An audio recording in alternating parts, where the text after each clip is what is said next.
as new details continue to emerge about the suspect in last week's murder of the United Healthcare CEO in Midtown Manhattan. Investigators have made a fingerprint match, they say, between the suspected killer, Luigi Mangioni, and evidence near the crime scene in New York City. That new information released not too long ago by New York City's police Commissioner Jessica Tisch, saying the fingerprints were found on a snack bar wrapper and a water bottle purchased at a nearby coffee shop while the gunman awaited his target. Tisch also added that the gun found on Mangioni matched the shell casings found at the site of the shooting. Mangioni is being held under maximum security at the State Correctional Institute in Huntington, Pennsylvania.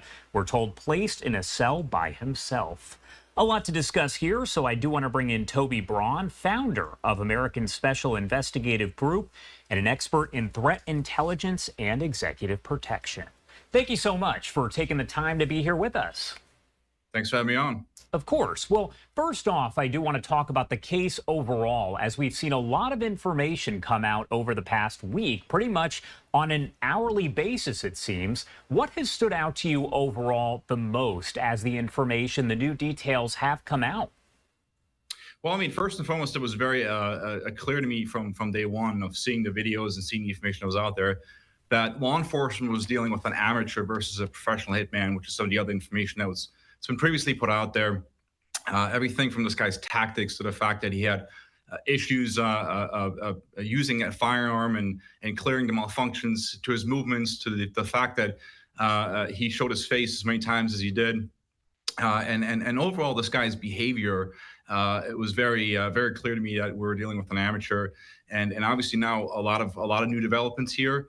And I think this case points on so many different things, and I'm seeing some reports now, or a lot of reports actually, which is quite concerning, that this guy's being called the hero by some, which I think also addresses the fact that there may be a greater anger that patients may have towards the healthcare insurance industry.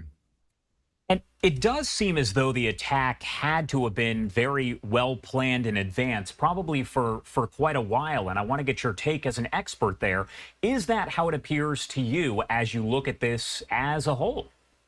Absolutely. I think this guy's been planning this for a long time, not just going based on the manifesto that he's published, but you could see him in the video. He was doing surveillance at the location prior to that.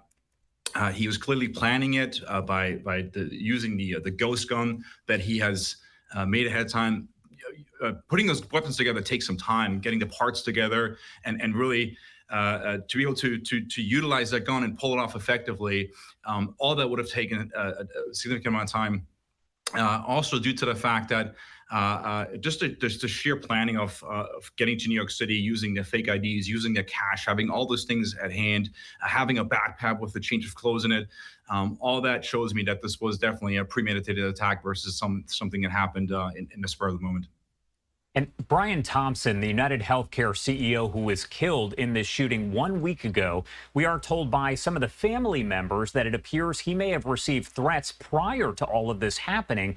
What is kind of the standard protocol, I guess, when you have a big CEO like this, or really anyone in a company that is receiving threats and is still, going around? He was going to a meeting there in New York City. So what is the standard protocol?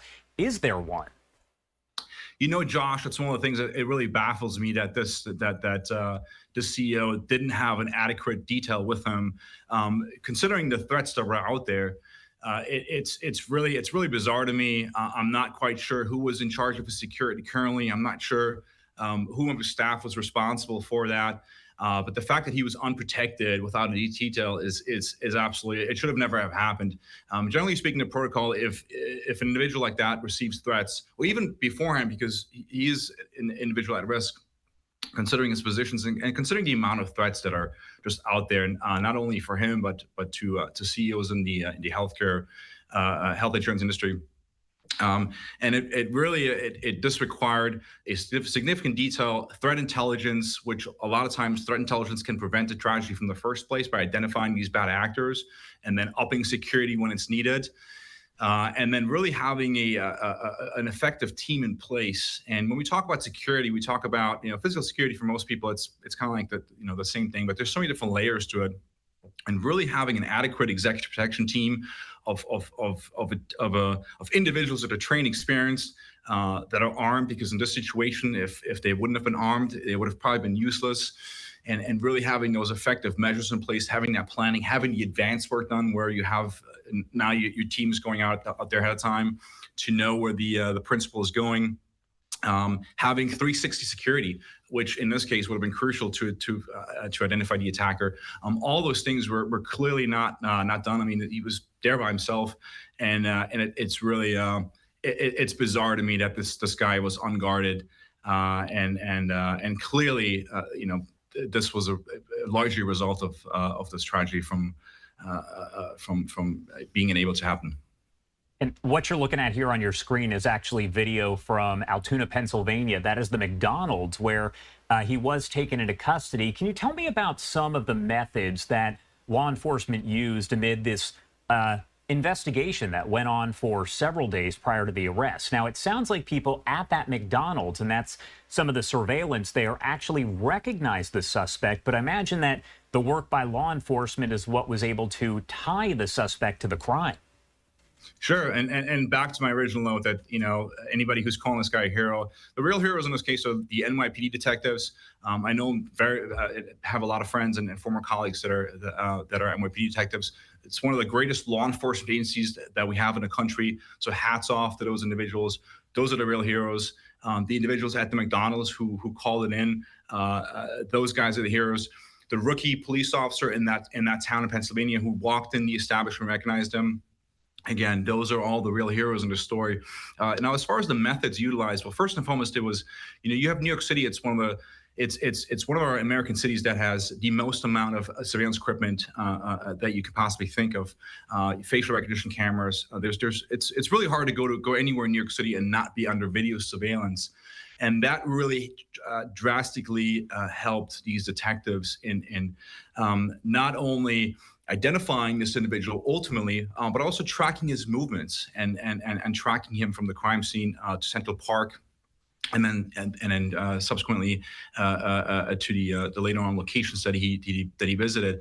But really, it comes down to using technology and old school detective work that these homicide detectives utilized to ultimately working on identifying this individual, and now also the detectives that are working on putting together the pieces to ultimately secure a prosecution for the subject. You mentioned the evidence that was out there, the fingerprints that were found on the wrapper and the water bottle. The gun was identified in NYPD crime lab. From what I've learned today, I had just made a discovery that the ballistics of the firearm that was recovered and the shell casings on the ground is in fact a 100% match. So again, it's really overall this comprehensive approach of teamwork, of solid law enforcement work that I'm very confident in will ultimately lead to this guy's conviction. And I do have to ask, kind of going in reverse a little bit to something that we were just discussing. A lot of people do hear a story like this, and maybe they are a CEO or someone with their company that is fairly high up, and there was a lot of concern expressed after this did happen. So I wanted to get your take as far as what people can do to kind of make sure that they are safe in a situation like this. And this goes back to talking about the security that you were discussing a short time ago. Yeah, I mean, I think it all comes down to just having a security plan in place, having your threat intelligence place to identify what are the risk factors, getting an overall plan put in place to identify what threats am I facing, and then having an expert come in and identify the solutions necessary to mitigate those risk factors. And it's really, unfortunately, we live in a day and age where these attacks, have happened in the past. They're going to continue to happen again, which is also concerning because now we have the risk of copycat attacks, and really we have to take security more seriously. And I think this is a tragic situation that really highlights the fact that security is a necessity. It's not just a burden. It's not just an expense. It's really a necessity. And investing in the right security will save lives. Again, it really comes down to having that overall threat assessment done, doing a threat intelligence, and then having experts come in to identify procedures that the individual needs in order to be protected. And I have to ask my final question here. As far as questions that you still have that you hope will be answered soon, obviously there's still a lot of questions. This is only a week into the investigation, but what question or maybe questions do you have that you hope will be answered soon? Yeah, I mean, I think overall it comes back down to one of the questions I had is why was this individual unprotected, and then secondly, it's the suspect in this case here. It's really not your typical suspect, right? I mean, this guy is Ivy League educated. He came from a good family, to what we're learning. He didn't have any priors to what it appears. And it's really, I think one of the questions that a lot of people are asking themselves is why this guy, right? What happened there, and what happened in his head where he suddenly turned and decided to premeditate this attack. There's a lot of speculation out there now that he's some understanding he had chronic back pain and he could have been on some kind of medications. That he stopped taking the medications? Did that have something to do with it? Or what happened in his life where he decided to go out there and plan this attack? And it seems like also that this is the attack on Brian Thompson wasn't the only attack that he had planned. It seems like that he had other attacks planned, and so I think really a question that the nation right now is asking, is why did this all happen, and what is and again it comes back to my original point. It really also raises greater awareness of this anger that patients seem to have, and I think that's something that needs to be looked into further as well. All right, Toby Braun, thank you so much for taking the time to join us as always to help break down a very involved subject here. Anything else you want to add about any of this before I let you go?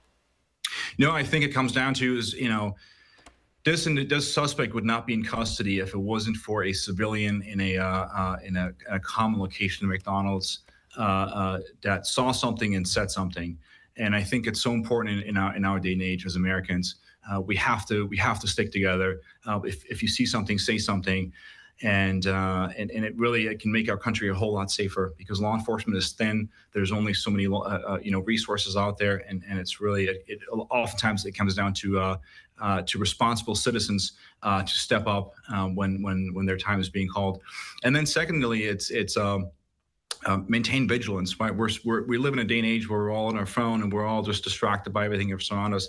Maintain that situational awareness, maintain that 360 security, and really be vigilant what's out there, because unfortunately, again, threats are out there. And the only way we can prevent that is if we're vigilant, and if we take the proper precautions to prevent any risks and mitigate those factors. So. All right, Toby, thank you again for taking the time to be here with us. We appreciate it. Thanks for having me on, Josh.